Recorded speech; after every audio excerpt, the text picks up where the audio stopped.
Learn the most advanced recruiting techniques. Land the most desirable talent. Launch your company towards massive success. This is the Higher Power Radio Show with Rick Girard. Let's stop talking about diversity and inclusion as a strategy. And here's why. Diversity and inclusion needs to be built into the DNA of your company instead of being treated with kid gloves. Besides, hiring like-minded people is bad for business. Today's quote, "Our diversity is our strength. What a dull and pointless life it would be if everyone was the same." Any idea who said that, Mr. Batman Cohen? Lara Croft, Tomb Raider. Oh, Angelina Jolie. Was that a Tomb Raider quote? Oh, sure was. I did not know that. I just knew it was Angelina Jolie. Just Angelina Jolie. It's just the only thing in the world I equate her to. Sorry. Wow, fantastic. I'm Rick Girard, and welcome to the Higher Power Radio Show. Our mission is to help entrepreneurs and hiring managers avoid costly hiring mistakes. We identify a specific problem and provide proven solutions to solve your company's toughest hiring challenges, so you win the hire. We do this by sharing insights from top-performing rebel entrepreneurs, disruptors, and industry experts like our guest today, Mike the Batman Cohen, founder of Wayne Technologies, which is a recruitment and training search firm.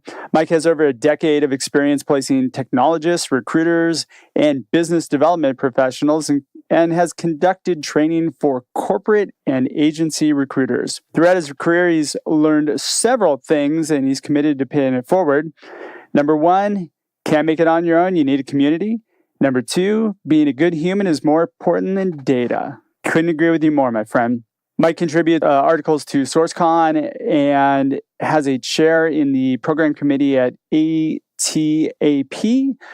And he helps run SourceCon Houston, as well as he's a brand ambassador for ERE, which makes him a fantastic guest for today's topic because he speaks quite a bit.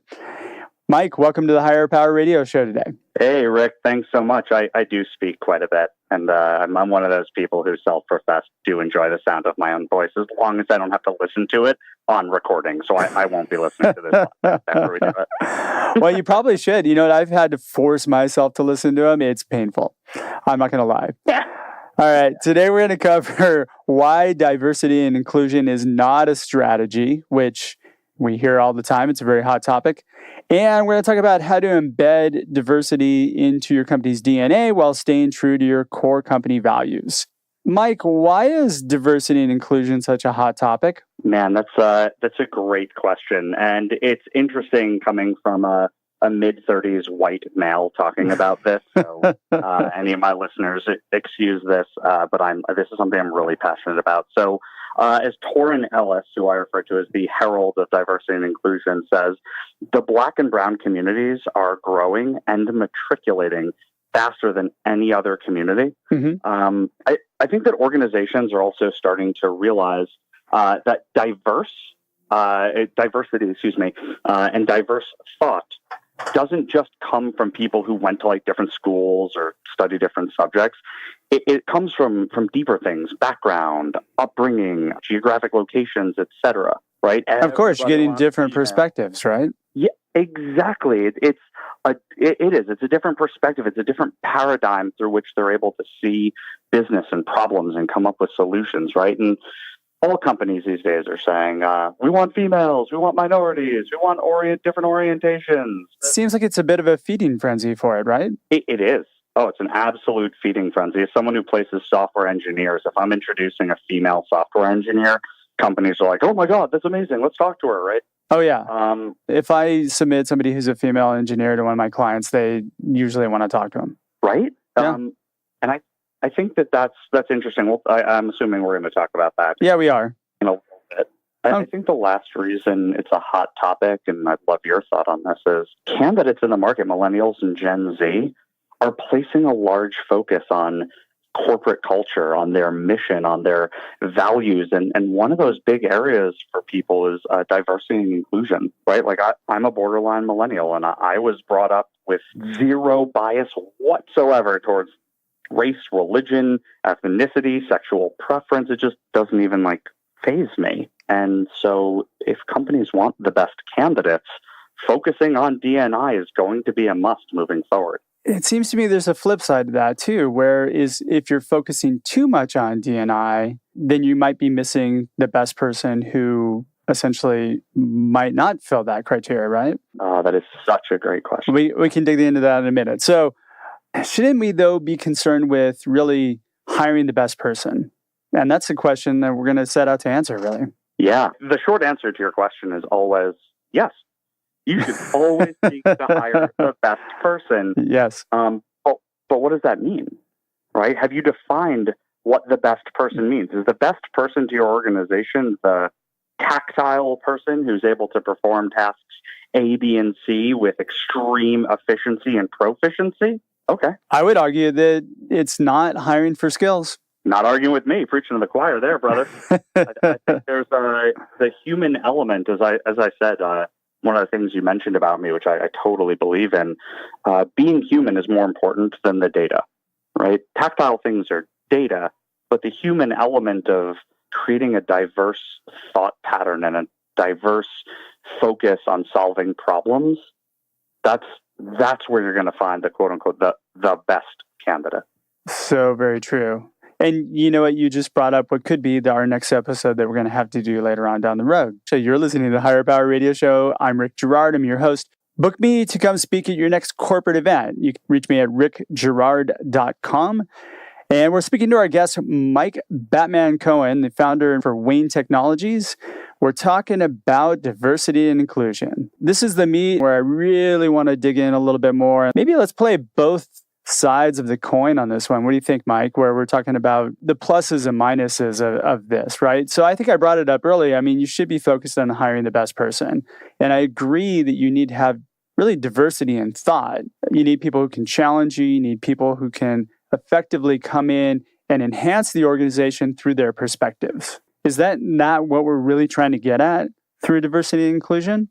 I think you hit the nail on the head, Rick. I think a lot of times, and I'm not going to downplay. I get some of the importance here, but a lot of times people are focused on, we need to hire more Black people, brown people, Asian people, whatever it may be, right? As opposed to understanding why, right? That's the D&I strategy of we need to hire more of these people. That takes care of the diversity piece, but that's certainly not super inclusive, right? And I always give an example of this, and I apologize to anybody listening if I offend them, but this is like when someone would call a white person racist, and they're like, "No, I've got a Black friend," right? That's exactly what a racist person would say, right? And it's that's not... Depends where you live, I guess. Yeah, I'm in Texas, man. That's sorry, Texas. That's not inclusion. That's diversity. And that's different. So your D&I strategy, if you have a strategy for D&I, you are automatically discluding the fact that you're inclusive, because it's either a value and part of your mission, or it's a thing that you're trying to achieve for the sake of achieving it. Because you don't have inclusion. Therein lies the issue of, within a culture of company, you're not necessarily going to have inclusion. You're going to have different sects of people who interact and work together. I mean, you'll have two teams on an engineering team that don't really talk to each other. They might have two separate personalities. You've got these little camps that are set up within an organization that aren't necessarily inclusive. So I think, am I going off the deep end on this one? No. I think what you're talking about is actually at the core of this issue, is the idea of culture versus diversity and inclusion. Diversity and inclusion is not an aspect of culture, is an aspect of business, right? I think when you and I were discussing earlier, you were the one who said, with more diverse thought and more people looking at a problem through different perspectives, you're going to come up with a better, more efficient and proficient answer. You said that so much more eloquent than I did. Thank you so much. I was going to let you have that. It's the cultural piece is separate, right? Having people talk together and sit together at lunch and all that. That's a cultural and a management, team engagement, collaboration issue. And so for some reason, I was actually thinking that was a little bit more along the lines of inclusion, but I get what you're saying. It's not a cultural thing on the inclusion side. Yeah, it's a business thing. Yeah. Then there's the argument that hiring like-minded people is bad for business. I think if you have a whole bunch of frat guys who are sitting in a company, I mean, there are successful companies that have that and they do pretty well, but couldn't they do so much better if they had diversity in thought? Oh, yes. So this is something I was actually talking to Torren about and mentioned to you as well. And sorry that I keep mentioning Torren. No, mention him all you want. We're going to have to get him on the show next. A lot. Oh, my gosh, yes. So one of the things I like to think about when I'm thinking about D&I, you'll notice D&I sounds a lot like DNA. Is that a coincidence? Yeah, it is. But that's not what's important. What's important is they sound alike. So when you're talking about D&I, that has to be baked into the DNA of your company, not a strategy for diversifying the human capital, to use the linguistics there. So what do I mean by that? I think we can all picture in our heads what like a DNA helix looks like, those twisty little strands with the little things connecting them. Sure, they're super cool. I love looking at those things all day long. Yeah. AGTC. So if we think about corporate culture, right, each company is built on some type of DNA, the length of which and the size of which is determined by, success and what industry they're in, et cetera. But the composition of that DNA is determined by the people who sit there. So to your example, I always think of, you're starting up a business, you're in the tech space. What's like the dream scenario, right? And people think of like, these mid to late 20-something white guys who've graduated from MIT and Stanford and Harvard, UCLA, Champaign-Urbana, and CMU, right? And then the random person from Pasadena Art Center. Yeah, that's exactly right. There's one person from Cooper Union. So, and that DNA strand, right? And the example I give is that's like a DNA strand made of, let's say, like a really nice mahogany. Right now, imagine that twisting braid with the intersecting pieces made of a mahogany, a beautiful carved piece. And mahogany is a great looking piece of wood, right? Wow, you're getting me super excited about furniture right now. I don't know why, but I keep thinking that I should go to Bali and buy some furniture. That's what, every time I say the word mahogany, I think of Anchorman. So like we're not on some rich mahogany. That's exactly right. Yes. Wheel of cheese. So you have this DNA strand, right, made of this gorgeous wood. What happens in a fire, right? Well, in a fire, whatever that market or internal catastrophe is, wood burns. And if that's all your DNA is made of, that's going to burn. So let's add something else to the mix, right? Let's get some titanium in there mixed in with this wood. And now, okay, well, a fire comes. Well, yeah, it's going to mess your DNA up, but your DNA will still survive. But now what happens when you twist that DNA really hard, really fast, right? Well, that titanium is going to break. Okay, well, let's add another component, a super hard plastic, right?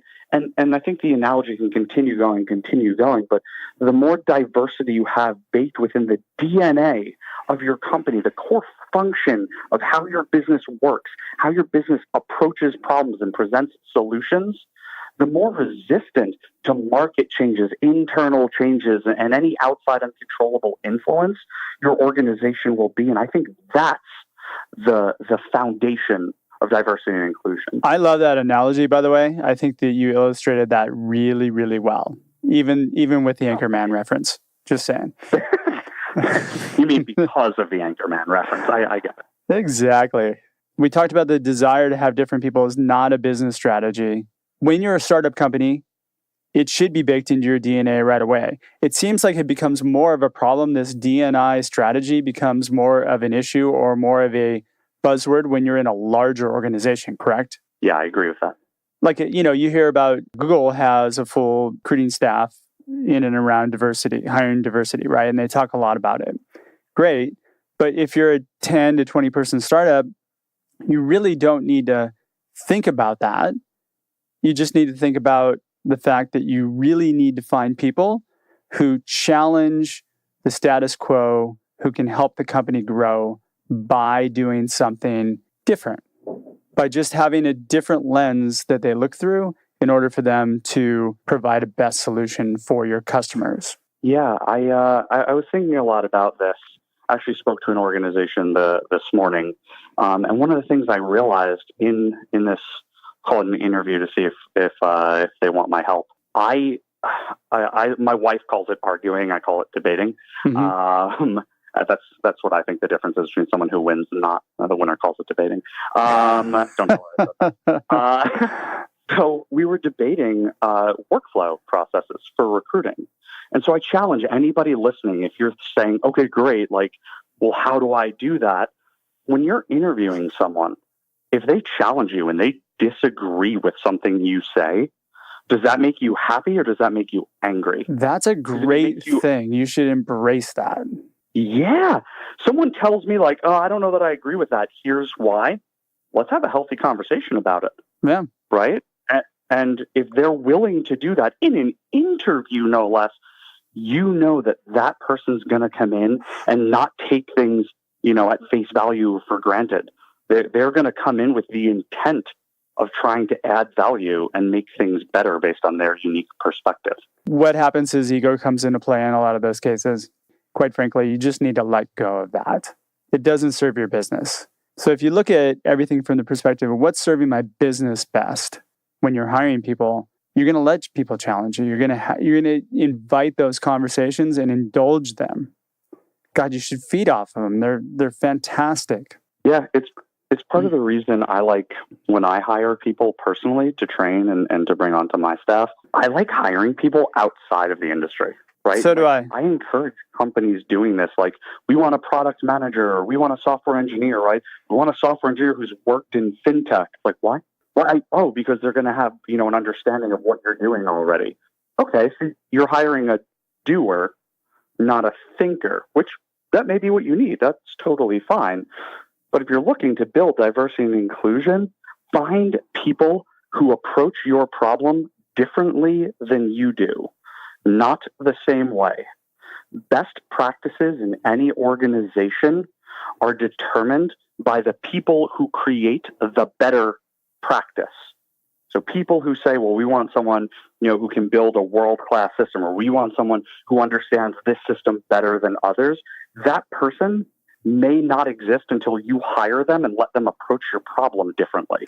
Well, also, that person may not be interested in doing the same thing over and over again. 9 times out of 10, who's going to want to go to another company to do exactly what they've been doing? I don't. Right. When companies say that, if you find yourself saying that, right, like, we want to build whatever, like Google or like Amazon, or like, I want you to know that what candidates hear is, hey, we just want to be like these other guys, right? And like, if that's what you want, totally cool. Do that, but understand then that the room for D&I that you have already at a thought basis is really limited. Be yourselves. Encourage yourself to hire smart people who think very differently and have different backgrounds and approaches, and learn to hire for potential, not buzzwords and lists of skills. Batman. Yes. I just wanted to say that a couple times. So, oh my God.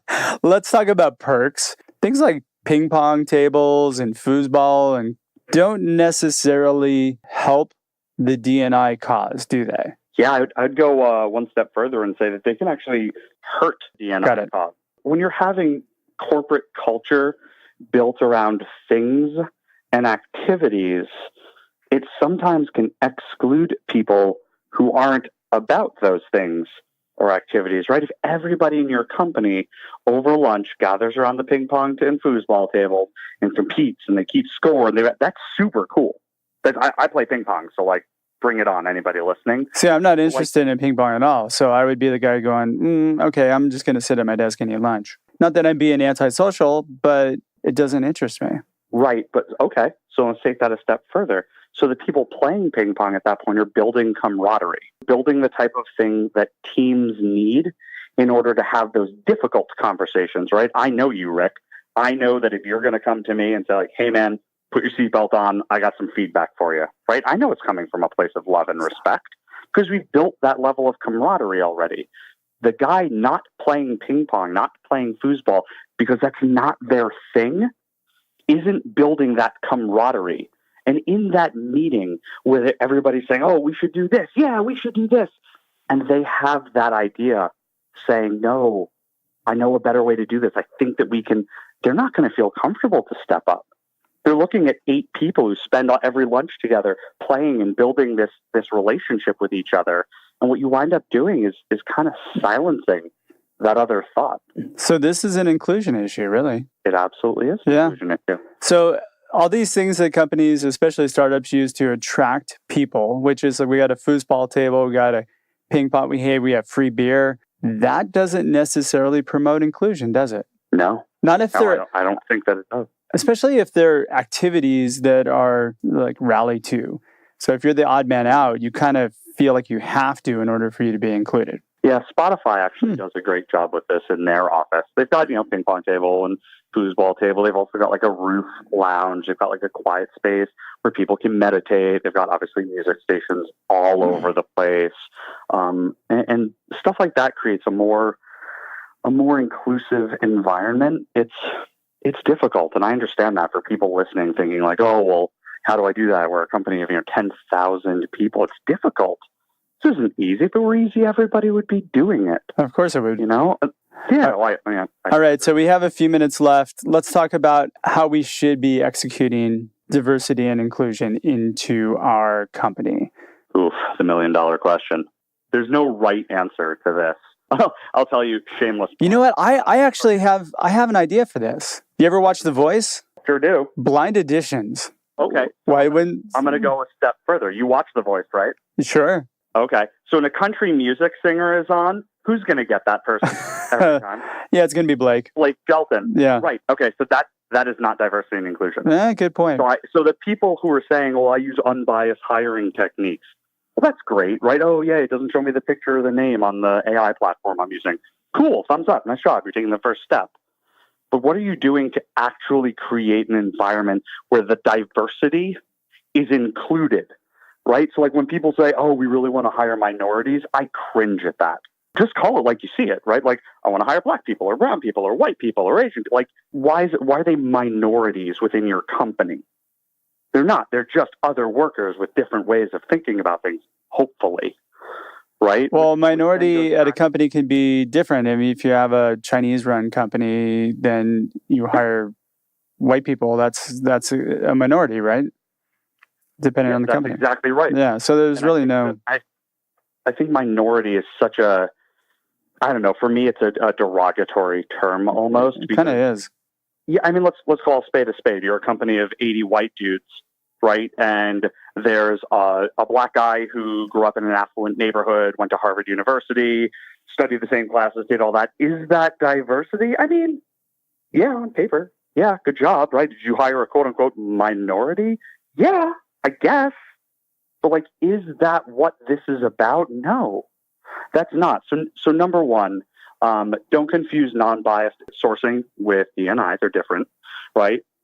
2, when you're interviewing candidates, seek to create some type of friction and see how they handle it. Are they okay opposing you? Are they okay having their own view? And are they still being respectful? Right? If someone's interviewing with me and they have a totally different view and they're presenting that in a way that I'm able to receive it and have a conversation around it, great. They come out of the gate swinging with an FU. It's like, oh, okay, well, that's, Yeah, you want to look for a certain level of candor and curiosity in the conversation. And that's emotional intelligence. Yeah. So I believe that really what we want to do is we want to hire people who perform. You want to hire people who bring different perspectives to the table. And you want to hire people to challenge you.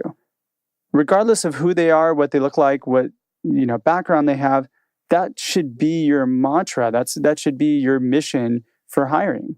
Agreed. And I'll challenge companies to say, hey, we all have I use HackerRank and Panya and all these other tools to, test people's tech abilities. What are you doing to test their behavioral stuff, right? I'm blessed. My wife is in predictive behavioral analytics. So I have exposure to a bunch of these tools. But what are you doing to test your current team, right? See where their common points are, understand the core, how those common points line up with your values, get rid of everything else, find people who have those core two, maybe three things that line up with your values, and then find people who are as drastically different from everybody else as you can find. I was hoping you and I would disagree more and we'd have like this. I'm going to have to bring you back at some point just so we can fight one out. Like we have to find something we can disagree on passionately about. It'd make for much better radio. All right. What are your key takeaways here? That's a great question. The key takeaways for anybody listening, the first one that I have for everybody is always going to be the same. Guys, this is tough. I get it. Stick with it. It will work out in your favor. The 3 points to take away for me, diversity and inclusion is not a strategy. It's a business mindset. The strategy you put into place is how you achieve that. It's different. Second, dissonance is a good thing. That's good. Friction is good. Be respectful, but understand that those tough conversations, those disagreements or arguments, if you're my wife, are what move your company forward. And then last, diversity is a mindset. Inclusion is turning that mindset into the norm. You need both. All right. So diversity is a mindset and inclusion is turning that mindset into the norm. I love it. We're just about out of time, Mike, for today's show. I want to thank you for your time investment today and welcome you to the Higher Power Radio community. Now, what would be the best way for members of the community to find out more about you and reach you? Facebook and LinkedIn would definitely be the best ones. If you look for Mike Batman Cohen, I'll be the one. All right, I want to thank our listening audience for tuning in to this week's episode of Higher Power. A quick thanks to our team, our engineer, Paul Roberts, our producers, Andrea Ballin, Shanti Ryle, and my executive assistant, Ayla Gerard. If you're listening to the podcast, please subscribe, review, and share. We need your feedback to up our game. Join the Higher Power Radio community at Higher, that's H-I-R-E, Power, P-O-W-E-R, radio, radio.com. And I want to thank our sponsors, our new sponsors, Clockwork Recruiting and Hone It Software. Tune in next week. Our guest is going to be Anthony Carmacho. Anthony is the founder and CEO of the Top Producer Factory. I'm your host, Rick Gerard, and you have been listening to the Higher Power Radio Show. Aloha. Thank you for listening to Higher Power with Rick Gerard on OC Talk Radio.